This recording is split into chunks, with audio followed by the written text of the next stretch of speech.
Alright, welcome back, ladies and gentlemen, to the Chupacabra Tutorials channel. I'm your host, Larry, and today I'm going to show you how to activate the hidden Discordo voice that replaces your typical Discord notification doing sound. So whenever you open Discord for the first time, whenever you're like just booting up your computer, it'll go Discordo instead of whatever else it would say. So all you have to do is, you see how there's the home button at the top of the left-hand sidebar? All you have to do is click on that 15 times.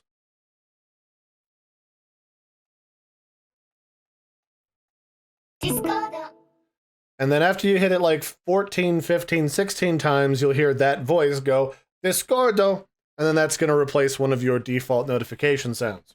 So that whenever you have certain things like Discord updates or launches or whatever, you'll hear that voice. So that's been another little hidden Easter egg inside of Discord for everybody out there. I hope you enjoy, and until next time, don't forget to like and subscribe, and I'll catch you later. Bye, everybody, and have a good one.